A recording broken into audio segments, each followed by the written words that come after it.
Part of the Louder on Set collection, this audio deep dive takes you straight to the action. Today I'm joined by Johny Cassidy, a journalist and a BBC Special Projects producer. Johnny's work ensures that big stories make a significant impact on audiences engaging with the BBC. At the Reuters Institute for the Study of Journalism at Oxford University, Johny completed his fellowship where his latest research focused on how we need to ensure that blind people aren't being left behind in the visual data revolution.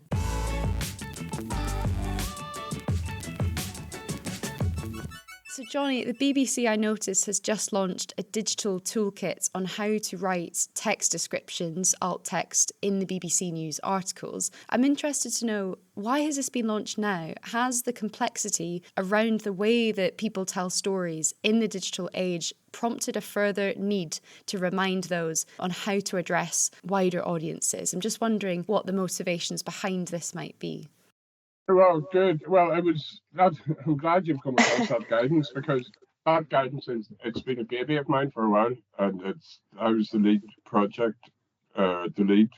developer in that project, I suppose. And that came about at the tail end of 2022. I was lucky enough to go to complete a fellowship with the Reuters Institute for the Study of Journalism at Oxford University. Yeah. And every year, the BBC sponsors a mid-career journalist, to go to do the fellowship at Oxford with Reuters Institute. And as part of the interview process, and as part of what you have to do when you're on the fellowship, you have to pitch a project idea that's going to be of benefit, to your host organisation, which for me is the BBC, but then also for the wider journalism industry. So at that point, I had just moved. I had, for a long time in my career at the BBC, I'd been a business and economics journalist, and then I moved over into digital. And it was just serendipitous that this opportunity came along with the Reuters Fellowship. And I looked at it and I thought, And something that I had been noticing a lot, that there was a huge, massive rise in the use of visual data journalism to illustrate and translate complicated stories and complicated issues. But a lot of the times there's no thought or consideration whatsoever being given to how blind, partially sighted audiences using a screen reader were going to be able to access that information. So I put together a project pitch as part of my application process for the Reuters Institute, and I was lucky enough to get it. So I went off to Oxford in the Michaelmas term of 2022. Which is really great for me, like swanning about Oxford as a fellow, which is brilliant.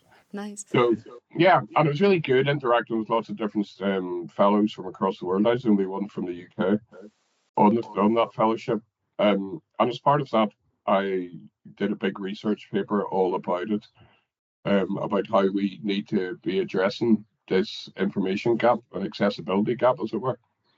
So when I come back, I pitched my research to the BBC News board, and says that we need to be really taking this on board and doing something about it. And thankfully they agreed. So from then, I started looking at our digital content. And although my initial project was primarily focused on visual data journalism, I realized that there is a huge gap in what we were offering audiences that use a screen reader, blind audiences ostensibly, with just all images that we were using. So I took it back a bit from visual data journalism alone. So those graphs and charts and maps and infographics, and started looking at all of the images that we use across all our BBC News digital content, all the stories that are online. So, and ever since then, I've been working. The BBC is a monster organisation. There's lots and lots of different sign-off stages and review points and everything. So I pulled together a big working group of people with different interests and different understandings and awareness of the needs of this. There's disabled people, but there's external consultancies, but there's also experts. There's a lot of senior news editors who didn't have any awareness really of different audience needs. So, and as you said, lucky enough, we got to the point last week that the the guidance for the alt text, the text descriptions that we have to write for all images that we use, it's gone live. So, and I really wanted it to be something that was going to be external to the BBC. The BBC has got a history of producing and creating stuff that is going to be of benefit to the wider industry. So I was really, really keen that this didn't just sit inside the BBC. I wanted it to be able to lift all journalism. And lucky enough, it's landed. Reuters Institute have really been supportive about it. The BBC News Board have been supportive, and it's out in the wild now. So hopefully lots of other journalists across the world start using that really detailed guidance for the alt text. I was reading an article in Press Gazette talking about sort of the flattening of the curve and graphics and things like that were kind of a point of inaccessibility, as you've mentioned. I'm wondering what big stories have been approached differently more recently, and what advice you might have for journalists and content creators to think mindfully about their reporting, such as, the elections and things like that. I think it's really good question, and going back a bit to the research at Reuters, in my research paper, there's a lot about what happened during the pandemic, and the fact that that flattening the curve infographic that was put out by the Center for Disease Prevention and Control in America, and it was taken and it was amplified by newsrooms across the world. It was a way to really try and prevent the cause of the infection and the COVID. But as you say, no thought was given to how blind people are going to access that information. So that was a real starting point for me. Like, you're just looking and seeing, right, okay, there's lots and lots and lots and lots of really important information that's being given out. A lot of times journalism, we use a lot of stock images that isn't really relevant to the story. They're there for color and to split the text. But things like that infographic and flattening the curve, was really integral to making sure that the spread of the virus was curtailed. So taking that on board, now I've moved away from talking about accessibility. I frame it a lot of the times now just through audiences.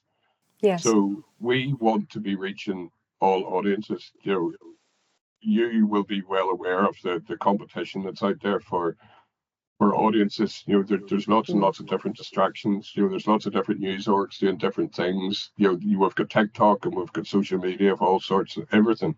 People are being distracted, and there's fake news and misinformation and disinformation. So it's really, really important, especially at the BBC, we're the world's biggest, probably known and trusted news organisation. So it's integral that we're reaching all audiences, and that shouldn't depend on how they're accessing information. We need to make sure that what we're delivering and what we're offering is relevant to everybody and is reaching everybody, no matter how they're accessing information.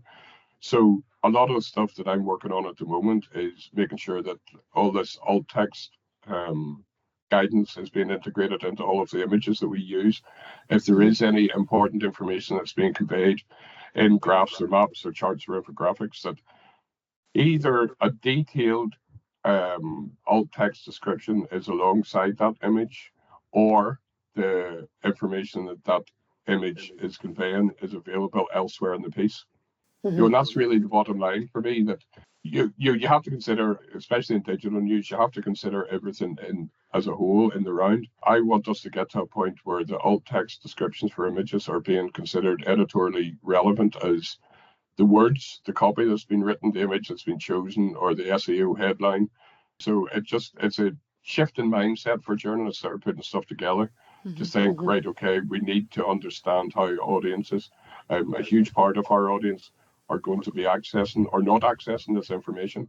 Journalists can add all of that information that the image is conveying into the alt text description, but sometimes if it's a detailed infographic, for example, it's going to be too verbose for a screen reader user. So you have to think about putting that information in elsewhere in the body of the piece, either as a bulleted list or as a table or something like that. And it's crazy if we think about it. Visual journalism in itself is an accessibility tool because it takes raw data and puts it into a form where people can understand it just at a glance. So it seems sort of quite counterintuitive and twist it in a way to take that information and make it into an accessible format for some, but completely knacker other people and make it inaccessible. So it's understanding audiences, and making sure that journalists that are putting this stuff together do realize that people are accessing the content in different ways. And journalists want their stuff to be read. Journalists want their stuff to be understood. So once you put it into the frame of reaching audiences, that's when the message really starts to land. So it's important that we do frame it like that to make sure that every audience, especially in an election period, not just in the UK, but across the world, it's massive election year, we make sure that all of the information that we're putting online is going to be accessible to everybody. Absolutely. Yeah, thank you for that. Just on a sort of personal standpoint, I'm just wondering, when you are, say, accessing news or you're consuming news, what are some of the things where, I'm trying to think of a better word than annoying, but I suppose what's the sort of bugbear you perhaps have for certain existing sites or modes of communication that you think, oh, really, this ought to change? Oh, yeah, well, the business landscape of journalism at the moment is, there's lots and lots of people competing, as I say. And it's a business. There's a lot of titles and news orgs that are going to the wall because of that big, massive pressure. So I understand why adverts have to be part of news sites, but adverts are so frustrating. So frustrating. As a screen reader user, I'm a screen reader user. So for me, going down through a story, I'm coming across lots of adverts and pop-ups that jump about. They're annoying. But more fundamentally than that, I guess, it's if there are images and there hasn't been any consideration given, to putting in an alt text. A lot of times you will find in some news sites that it's just the file name. It could be something .jpeg or .png or something. So that's what you're getting. So it's not even that they haven't put in a decent alt text. They've just not considered it at all. It's just that file name that you're getting. So there's important information that's there visually, but for me, I just don't know what it is. I guess language as well. Obviously, a lot of news orgs have different specialist journalists, but a lot of the times now, because of pressures, you'll get journalists that are looking at a story that's maybe something that they don't know too much about. And the language is just wrong, especially around disability. Absolutely. There's a lot of, I don't want to use the word ignorance because that sounds more negative than it is, but there's a lack of awareness around, say, the social model of disability, and what impact, especially big news organisations. Big news organisations and big news titles have a real responsibility not to continue on the cliched tropes and stereotypes around disability or around ethnicity or around gender. And it's far too easy to fall into that a lot of times. You'll be aware of the term journalese. A lot of times journalists just fall into this trap of using words that isn't really used anywhere else apart from journalism. So that is a bit of a bugbear. Something that I think is bigger that the news industry has to address, in that we need diversity of all kinds within journalism to be able to really, really tell stories from an authentic perspective. You'll have somebody from an ethnic background or somebody from trans background or something. You need those sorts of people telling their stories, and not somebody else sort of peering over the wall to talk about them. Yeah, and sort of on the topic of diversity, I wanted just to touch on the 50/50 Equality Project happening in the BBC, just for people who are tuning in who haven't come across that. If you wouldn't mind just explaining a bit more about what the BBC is doing to encourage people from different audiences who could potentially be experts and spokespeople. Yeah, that kind of outreach project. Absolutely. So the 50/50 Project has been going for a while, and it's something that, we all know that, and it's important to say that 50/50 at the BBC is not just about journalism. It's about all sorts of other different things. But it's there for journalists and producers of programs and everything to be able to avail of. So it's a database ostensibly, and anybody can put in their own details into the 50/50 database. So say, and I'm specifically interested in coincidental representation of disability. So it's moving even a step beyond what I just said before about getting people expert in their own fields to talk about stuff. But Mm-hmm. we know that you might have a wheelchair user who's a specialist immigration lawyer, or you might have somebody who has cerebral palsy who is an expert in the history of the Roman Empire, or you know, it's something. It's things like that, getting people to come forward and put themselves forward as experts. So if there are producers needing to find voices to talk about a certain subject, that they can go to the 50/50 database and they'll find somebody then that they know that is going to have that diversity, I suppose, that is going to be representative on screen or online or on the radio.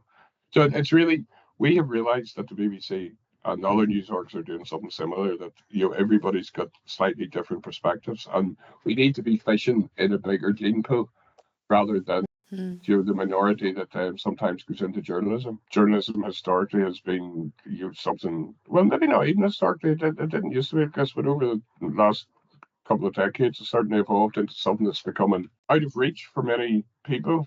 That can't maybe afford to go and do unpaid internships or live in London or live in some of the big capitals. So it's really, really vital to have that diversity across everything that we do as journalists. And the 50/50 project can help with that. Journalists are under pressure quite a lot when they're doing a piece and trying to get a story out. And a lot of times it's really easy to fall back on your wee black book of contacts, people that were tried and tested. But what we'd encourage people to do is just dip into the 50/50 database and look at it and see, right, okay, yeah, I've got a bit more time, I can have a go at this and getting a new voice. Yeah, it sounds like a really good project. There are still areas where accessibility can be quite limited. If I'm a journalist with a disability, or I'd like to get involved in the industry, I was just wondering what advice you might have as someone in the industry, where good opportunities might be for them. At the BBC, and I'm not just one to plug the BBC all the time, but we do an Extend scheme, Extend talent pool. That anybody can look up, and you can Google BBC Extend Talent Pool. And again, it's another database of people that can sign up. And anytime there are jobs that are flagged, just to roll back a bit, Extend at the BBC it's a initiative that the BBC ring fences a lot of different jobs that are only going to be then open to candidates that consider or identify as deaf, disabled, and neurodivergent. So it's a way for us to really, really push that diversity of disability and impairment and that life experience up by getting more disabled people in, and just by ring fencing roles that are just for deaf, disabled, neurodivergent people, we're going to be able to do that. And that's not just within journalism. The BBC has loads and loads of different roles, like software, legal, like production, journalism, all sorts of things. So people can sign up for that to Extend talent pool. But there's other areas for journalism. I'm involved with an initiative called Disability Journalism Forum. Yes. And it's a group of people that they are disabled journalists, and they're there to support each other across different titles and organisations in the UK. We did a big conference last year, in September last year, a joint conference with the DJF and the BBC, which is brilliant. It was a brilliant day. And there's hundreds of disabled journalists came, and putting that conference together, it was really, really brilliant learning for everybody involved. The BBC Academy were very much involved in putting that together. And it was a big learning curve for them to understand accessibility. And they did, everybody involved in putting that conference together really, really, really went above and beyond in terms of accessibility, accessible toilets, making sure there's BSL, there's captions, everything had been considered. And lots of people that I spoke to on the day saying that it was so refreshing not to have to worry about their disability or an impairment or anything. They were just there to enjoy the content, enjoy the conference, because everything else had been considered. And it's that sort of understanding again of the lived experience and being able to share that experience when you are putting anything together. You mentioned about post-production and edit suites and everything. we will always try at the BBC to build stuff with accessibility in mind. All of our new edit suites and everything will be wheelchair accessible. And there'd be initiatives really trying to push that accessibility, but that only comes through awareness. And you need people at the decision-making levels, that understand, even if they don't understand what that particular condition or impairment is, but they understand that being disabled has got an impact on how people operate. So we will definitely put in reasonable adjustments. If people can talk about reasonable adjustments, and I think any disabled journalist can do that. To be able to understand what it is they need and have the confidence to put that forward. And once you have that out of the way, then you can concentrate on being the very best and authentic person that you can be, when you don't have to worry about, where the nearest loo is, or if you're going to be able to hear what's said in a meeting or anything like that. Yeah, just thank you very much for your time. As someone who, I have neurodiversity, but speaking with people like yourself and those who can educate me about screen readers as well has been really, really valuable. Well, I think more power to you, Anna. I think you are aware, and you're aware of what can be done. Reasonable adjustments are there to level the playing field. We'll talk about equitable workplaces. Yes. And by me having a screen reader, for example, I can do what other people do. I couldn't if I didn't have that screen reader. Somebody in a wheelchair, they couldn't get into work if the office wasn't wheelchair accessible, if there's 2 steps up to it and no lift or no ramp. So that's going back again to the social model. When you take away the barriers, and you level that playing field, that's what's going to make it great for everybody. So I think there's definitely ways to do storytelling, inclusive storytelling. Even something that bugs me is sometimes you'll see a package on the news, and the Astons will come up, when an expert or a voice is introduced, and it's only that visual cue that you know who it is that's talking. Now, all it needs is that script and the narrative and such from such and such a university. And that includes me, but keeping the Aston there includes somebody who can't hear, for example. So it's understanding. It all again goes back to the audience, and it's understanding how your audience is accessing your content. So if you build in that those reasonable adjustments, access requirements, accessibility, whatever it is you want to call it, but frame it around the audiences, then you're going to give the best possible experience for everybody. Yeah, that's the goal. Yeah, I just really appreciate it. Thank you very much for your time. That's all right. It's lovely talking to you. And do let me know how it goes on, because I look forward to seeing the site. A full transcription of this episode is available in our transcriptions page. If you enjoyed this episode and you'd like to share your feedback, you can get in touch. Drop us a text to the WhatsApp number 07516 123 602, or you can send us an email louderonset@protonmail.com. Thanks for listening, and we'll see you next time.